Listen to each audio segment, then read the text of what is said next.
조만간 시작한 2020년도 13번째 거룩한 주일 성부와 성자와 성령의 이름 받들어 하나님께 예배를 드리겠습니다.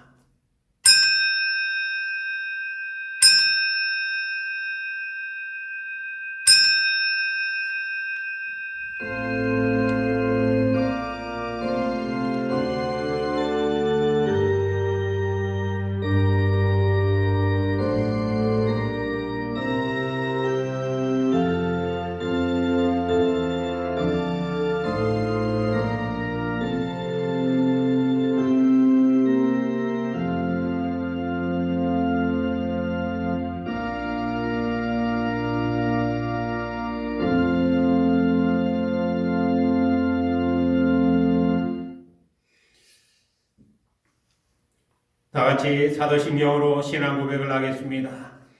전능하사 천지를 만드신 하나님 아버지를 내가 믿사오며 그의 아들 우리 주 예수 그리스도를 믿사오니 이는 성령으로 잉태하사 동정녀 마리아에게 나시고 본디오 빌라도에게 고난을 받으사 십자가에 못 박혀 죽으시고 장사한 지 사흘 만에 죽은 자 가운데서 다시 살아나시며 하늘에 오르사 전능하신 하나님 우편에 앉아 계시다가 주님께서 산자와 죽은 자를 심판하러 오시리라. 성령을 믿사오며 거룩한 교회와 성도가 서로 교통하는 것과 죄를 사하여 주시는 것과 몸이 다시 사는 것과 영원히 사는 것을 믿사옵나이다. 아멘. 다음은 성찬 집전과 함께 신유의 기도 시간입니다. 먼저 요한복음 6장 53절에서 58절까지의 말씀 봉독해 드리겠습니다. 예수께서 이르시되 내가 진실로 진실로 너희에게 이르노니 인자의 살을 먹지 아니하고 인자의 피를 마시지 아니하면 너희 속에 생명이 없느니라. 내 살을 먹고 내 피를 마시는 자는 영생을 가졌고 마지막 날에 내가 그를 다시 살리리니 내 살은 참된 양식이요 내 피는 참된 음료로다. 내 살을 먹고 내 피를 마시는 자는 내 안에 거하고 나도 그의 안에 거하나니 살아계신 아버지께서 나를 보내심에 내가 아버지로 말미암아 사는 것 같이 나를 먹는 그 사람도 나로 말미암아 살리라. 이것은 하늘에서 내려온 떡이니 저당들이 먹고도 죽은 그것과 같지 아니하여 이 떡을 먹는 자는 영원히 살리라. 아멘. 신유의 기도 시간입니다. 믿는 자들에게는 이런 표적이 따르리니 곧 그들이 내 이름으로 귀신을 쫓아내며 새 방언을 말하며 뱀을 집어 울며 무슨 떡을 마실지라도 해를 받지 아니하며 병든 사람에게 손을 얹은즉 나으리라 하시더라.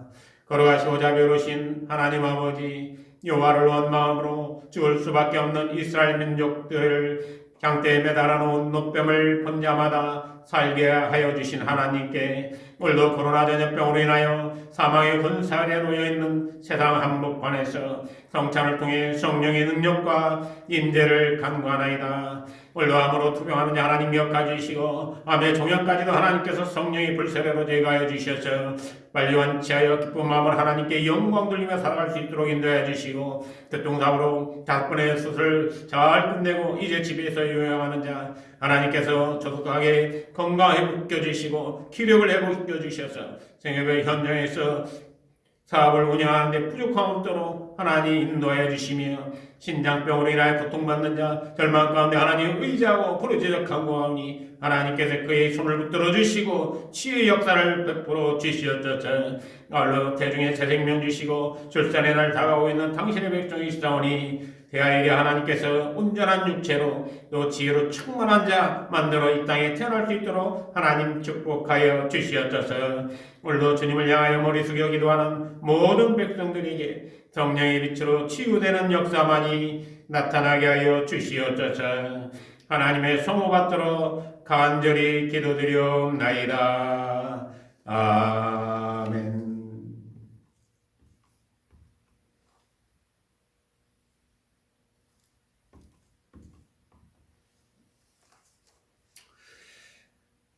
다 같이 찬송가 280장에 맞춰 성찬을 집전하겠습니다.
다 같이 하나님의 말씀 보시겠습니다. 오늘 말씀은 시편 126편에 있는 말씀입니다.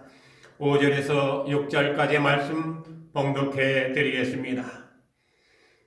눈물을 흘리며 씨를 뿌리는 자는 기쁨으로 거두리로다. 울며 씨를 뿌리러 나가는 자는 반드시 기쁨으로 그 곡식단을 가지고 돌아오리로다. 아멘. 계절은 이미 입춘도 지났습니다. 그렇지만 아직도 우리나라뿐만 아니라 전 세계는 코로나 전염병으로 봄을 전혀 느낄 수 없는 아주 혹독한 겨울과 같은 그런 분위기 속에서 매일매일 살아가고 있는 것이 오늘 우리의 현실입니다. 그렇지만 들판을 보면 농사를 시작하기 위해 땀을 흘리며 나가고 있는 농부의 뒷모습에서 우리는 비장함까지도 느낄 수가 있는 것이 오늘 우리의 현실입니다. 아직도 불안과 공포가 전 세계를 짓누르고 있는 이런 현실에서 우리는 정말로 어려운 가운데 살아가고 있는 것은 분명한 사실인 것 같습니다. 독일 출신으로 세계적인 실존 철학자 하이데거라는 사람은 다음과 같이 이야기를 했습니다. 인간은 던져진 존재다. 인간은 던져진 존재라고 그렇게 규정을 하는 걸 볼 수가 있습니다.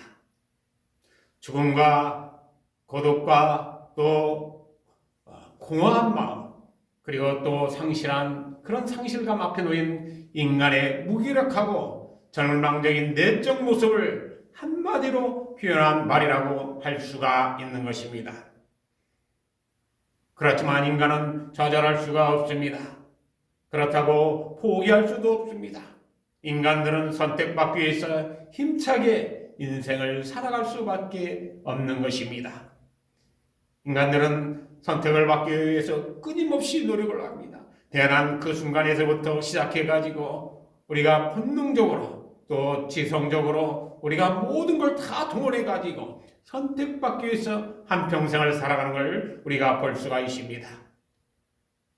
우리가 선택받기 위한 방법을 우리가 정리를 해보면 5가지를 우리가 예를 들어 볼 수가 있습니다. 첫 번째가 지식적인 힘입니다. 다시 말해서 학력에 의존하고자 하는 그런 선택 방법입니다. 두 번째는 정치적인 힘입니다. 다시 말해서 권력에 의지해가지고 자기가 선택받기 위한 그런 방법이 있습니다. 세 번째로는 물질적인 힘입니다. 다시 말해서 재력입니다. 내가 많은 돈을 벌어서 부자가 돼가지고 그 힘에 의지해서 모든 것을 선택받기 위해서 방법으로 이용하는 걸 볼 수가 있습니다. 네 번째로는 군사적인 힘입니다. 다시 말해서 무력입니다. 우리가 무력으로 모든 수단을 준비해가지고 나에게 어려움과 역경이 오면 그걸 통해서 모든 걸 극복하고 또 그걸 이용해가지고 많은 것을 얻고 선택받으려 하는 그 방법인 것입니다. 마지막 5번째로는 육체적인 힘입니다. 우리가 체력이라고 말하죠.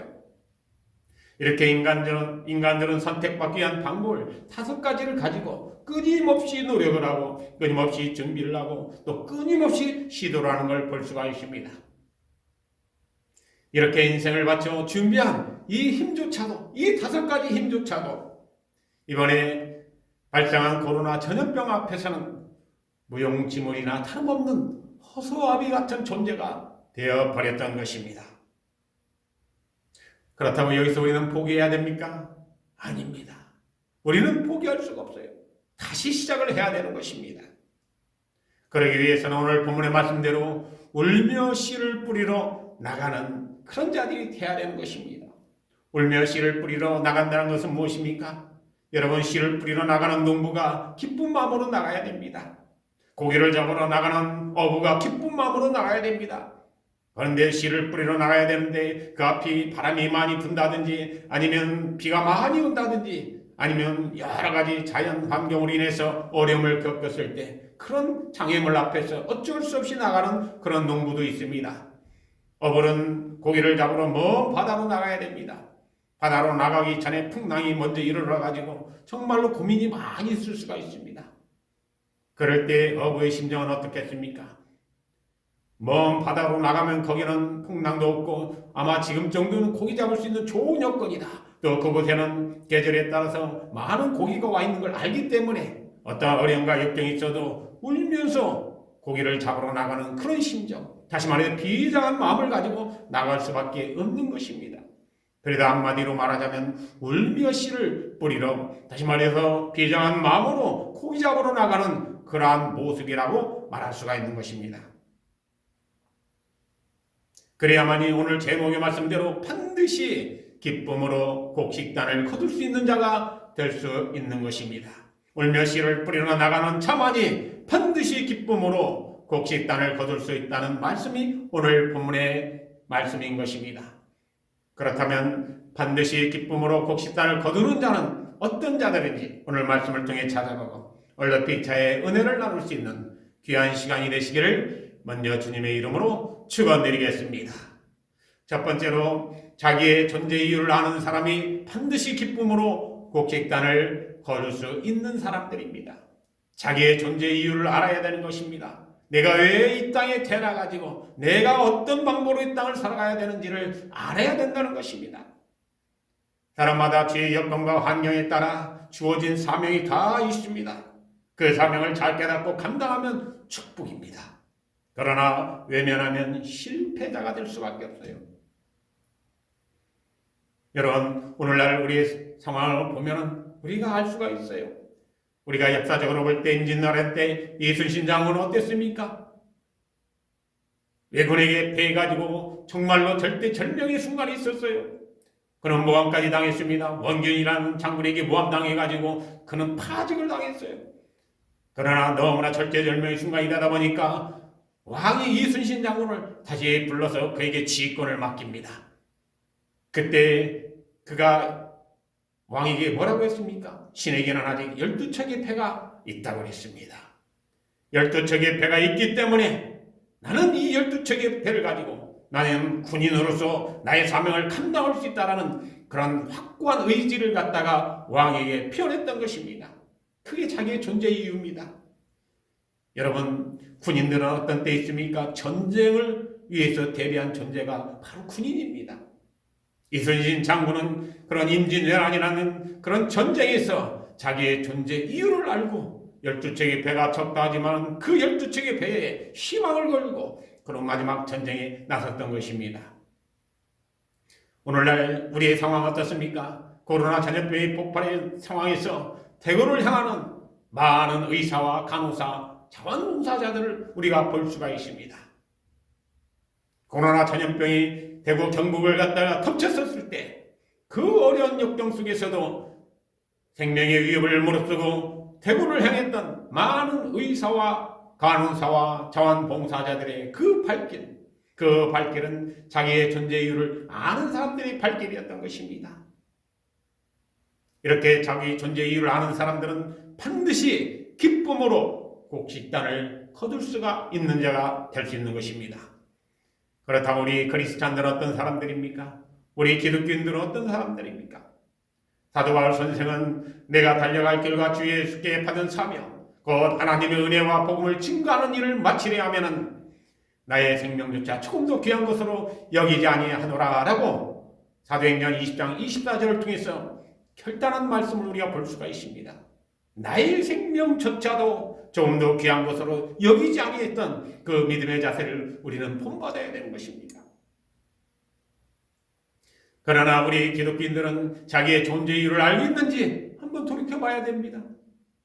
목사인 저뿐만 아니라 많은 직분자들이, 많은 성도들이, 많은 교인들이 정말로 나는 올바른 기독교인인지, 나는 정말로 교인으로서 내 존재 이유를 분명히 알고 신앙생활하는지 한번 이번 계기를 통해서 돌이켜봐야 된다는 것입니다. 우리는 왜 지금 흑암과 사망의 그늘 아래서 많은 사람들이 좌절하고 절망하고 또 죽어가는 이 시점에 무기력하게 우리 그리스도인들이 바라만 보고 있어야 됩니까? 많은 의사들과 간호사들과 자원봉사들은 격려를 받고 있습니다. 그들이 흘린 피와 땀과 눈물을 많은 국민들이 격려하고 통감하고 그들을 사랑하는 마음을 가지고 지켜보고 있습니다. 그러나 우리 기독교인들은 논쟁의 대상이 있습니다. 우리 기독교인들은 정말로 사회 문제에 지금 한복판에 있습니다. 거기에 이단 신천지까지 한복판에서 지옥으로 거론되고 있습니다. 이것이 바로 흑암과 사망의 그늘에 앉아있는 우리의 모습이 아니고 무엇이겠습니까? 시편 107편 10절에서 11절까지의 말씀을 보면 사람이 흑암과 사망의 그늘에 앉으며 곤고와 쇠사슬에 매임은 하나님의 말씀을 거역하며 지존자의 뜻을 멸시했기 때문이라고 했습니다. 우리는 지금 나의 생각만 앞장세우고 있는 그런 사람이 아닙니까? 우리는 지금 내 중심의 생각만 가지고 살아가고 있는 그런 사람 아닙니까? 주님께서 우리에게 명령하신 그 명령은 우리가 새까맣게 잊어버리고 나 혼자만의 세상을 지금 살아가려고 달려가고 있는 거 아닌가? 돌이켜볼 필요가 있는 것입니다. 주님께서는 우리의 세상의 빛과 소금이 되라고 말씀하셨습니다. 이 어두운 세상에 또 부패한 세상에 정말로 흑암과 권세가 가득 차 있는 이런 세상 한복판에서 빛과 소금의 역할을 감당하라고 우리에게 말씀하고 계셨습니다. 그러나 우리는 우리의 존재 이유를 우리는 지금 망각하고 있어요. 그러다 보니까 흑암과 사망의 그늘 안에 놓여 있을 수밖에 없는 것입니다. 이런 자들에게 반드시 기쁨으로 복시단을 거둘 수가 있겠습니까? 거둘 수가 없는 거예요. 더 늦기 전에 우리는 우리의 존재 이유를 알아야 됩니다. 우리가 크리스찬으로서 주님의 백성으로서 주의 사명을 잘 감당할 수 있는 그런 존재 이유를 우리는 알아야 된다는 것입니다.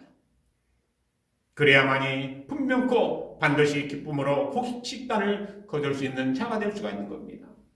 사랑하는 성도 여러분, 오늘 첫 번째로 자기의 존재 이유를 알아야 된다고 그러십니다. 하나님께서 우리를 당신의 백성 삼아주셨습니다. 빛과 소금의 역할을 감당하라고 그러십니다. 이런 사명 잘 감당할 수 있는 우리가 되어야 되는 것입니다. 그랬을 때 기쁨으로 곡식단을 거둘 수가 있어요. 오늘도 말씀대로 우리의 삶을 다시금 돌이켜봐가지고 우리의 존재 이유를 우리가 깨닫지 못하고 또 망각하고 있다면 오늘 이 순간에 다시금 우리의 존재 이유를 알았어요. 하나님의 영광을 위해서 축복의 도구로 다 쓰임받을 수 있는 우리 모든 성도님 되시기를 주님의 이름으로 간절히 축원드리겠습니다. 두 번째로 우리는 인생의 목표가 뚜렷한 사람, 인생의 목표가 뚜렷한 사람이 반드시 기쁨으로 곡식단을 거두고 올 수가 있는 사람이 될 수가 있는 것입니다. 성도는 자신뿐만 아니라 이웃을 향해서도 책임 있는 삶을 살아야 됩니다. 모두가 대단한 각오 아래서 인생을 시작합니다. 그러나 그 결과만 보면은 자랑할 것이 아무것도 없는 것 같아요. 우리가 신앙생활할 때 정말로 대단한 각오로 하나님을 영접하고 결단하고 결심하고 또 사명감에 불타면서 신앙생활할 때가 많이 있습니다. 그러나 이런 어려움과 역경이 처했을 때 보면은 우리가 나타낼 게 아무것도 없어요. 의지할 것도 아무것도 없습니다. 자랑할 것도 아무것도 없어요. 왜 그러겠습니까? 우리는 신앙생활하는 그 목표, 인생의 목표가 뚜렷하지 않았기 때문에 이런 상황이 나오는 것입니다. 우리 성도들이 갖고 있는 인생의 목표가 무엇입니까? 마태복음 6장 33절에 있는 말씀을 보면 주님께서 우리에게 가르쳐주고 계시요. 그러니 너희는 먼저 그의 나라와 그의 의를 구하라. 그리하면 이 모든 것을 너희에게 더하시리라. 믿으시면 아멘 하시기 바랍니다. 이 모든 것을 너희에게 더하시리라 라고 약속을 하고 계십니다. 우리는 지금 먼저 그의 나라와 그의 의를 구하라고 그러십니다. 우리는 먼저 하나님의 뜻을 구합니까? 하나님의 나라가 이 땅에 임했을 때 우리가 어떻게 살아갈 것인가를 우리가 준비하고 있습니까? 미래에 하나님의 나라가 이 땅에 왔었을 때 나는 어떤 존재로 이 땅에서 살아갈 것인가? 인생의 뚜렷한 목표가 있습니까? 그러지 못할 때가 많이 있습니다.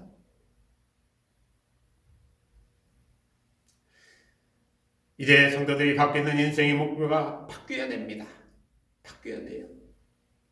자기의 뜻이 아니라 그의 나라와 그의 의를 구하라는 그 뜻으로 바뀌어야 되는 것입니다. 그러지 않고서는 문제가 해결될 수가 없는 것입니다. 우리는 자기의 뜻이 무엇입니까? 욕심입니다. 자기의 욕망을 채우려고 하는 것입니다. 자기 신앙생활의 목표가 어쩌면은 그런 욕심과 욕망을 채우기 위해서 하나님을 우리가 이용하지 않나 한번 반성해 볼 필요가 있어요. 아니, 완성이 아닙니다. 회개를 해야 되는 것입니다. 디모데전서 1장 17절에서 19절까지 있는 말씀을 보면 내가 이 세대에서 부한 자들 명하여 마음을 높이지 말고 정함이 없는 재물에 소망을 두지 말고 오직 우리에게 모든 것을 후히 주시는 하나님께 우리가 주라고 했습니다. 사랑하는 성도 여러분, 계속해서 디모데전서 6장 18절에 있는 말씀을 보면 선을 행하고 선한 사업을 많이 하고 나누어 주기를 좋아하며 너그러운 자가 되게 하라고 그러십니다. 19절에 보면 이것이 장래의 자기를 위해 좋은 터를 쌓아 참된 생명을 취하는 것이라고 했습니다. 이게 우리 인생의 목표가 되어야 돼요.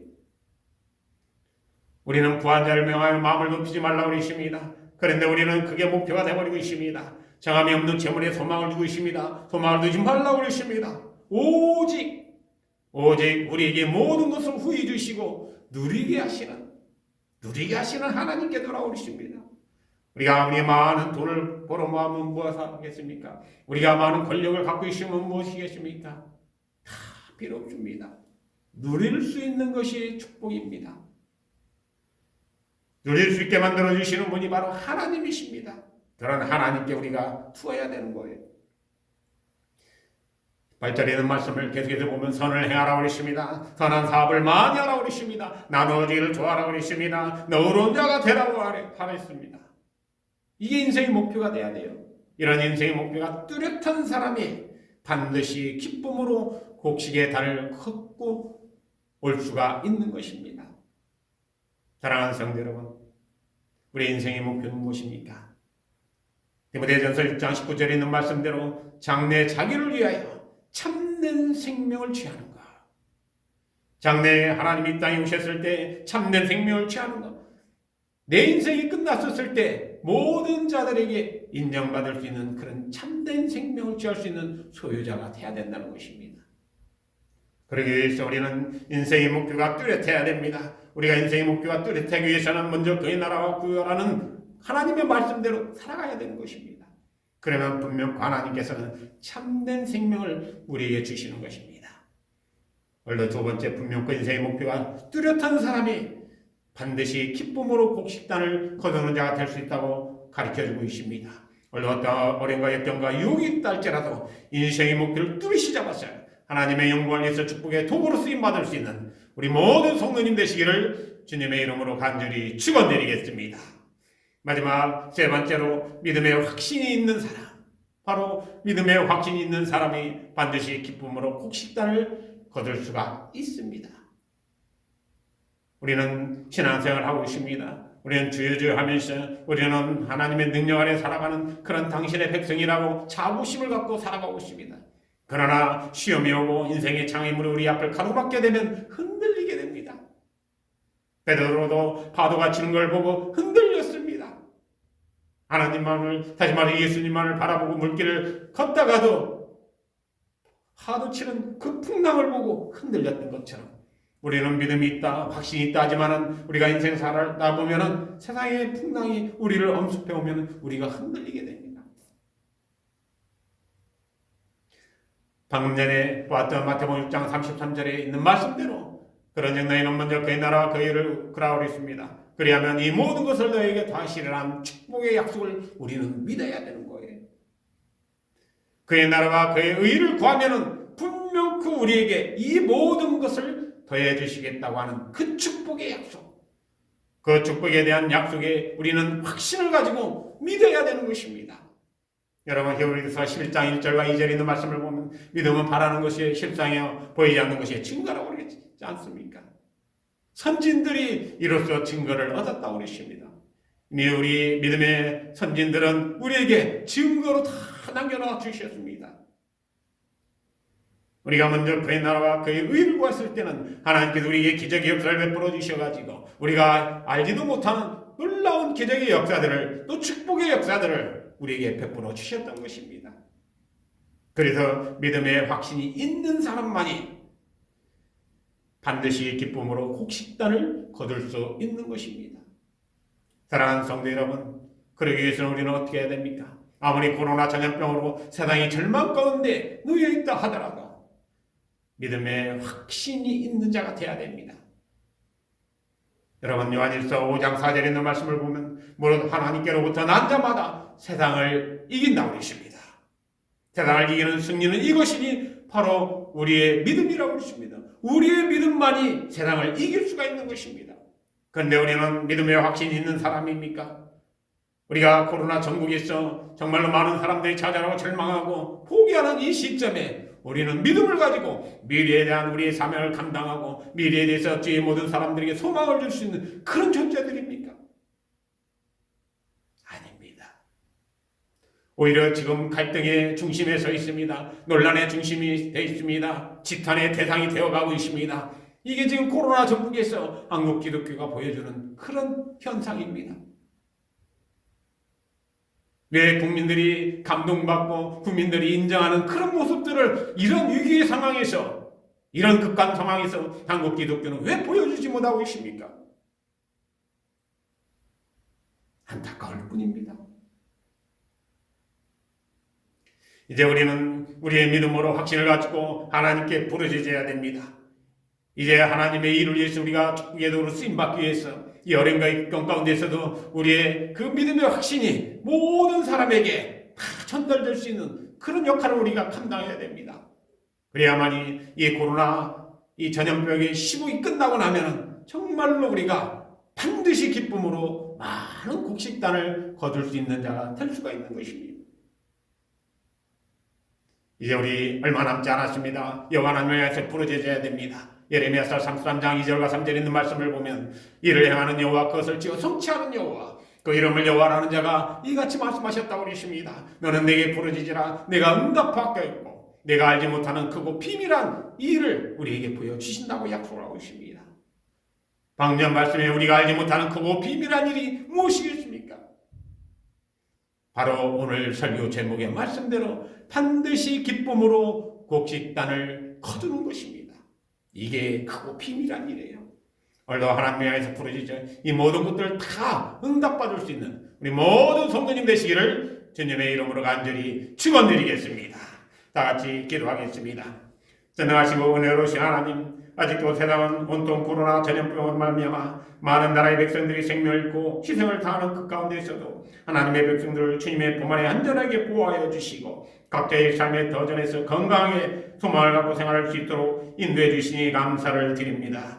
오늘 저희들이 성령의 도우심과 역사 아래 이렇게 마음과 정성을 모아 각 가정과 생활의 터전에서 하나님을 향해 예배를 드리오니 하나님께서 우리들이 저주와 형편을 헤아려 주시고 하늘의 문을 활짝 열어주시다 하늘의 신령한 축복과 이 땅의 원천의 축복이 이 시간 주님을 향하고 있는 모든 심령들을 위해 충만하게 역사하여 주시기를 간절히 바라옵고 기원하옵나이다.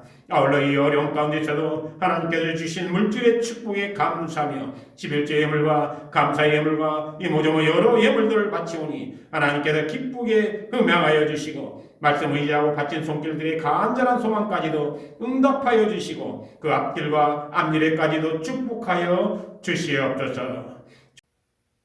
축도로 오늘 예를 마치겠습니다.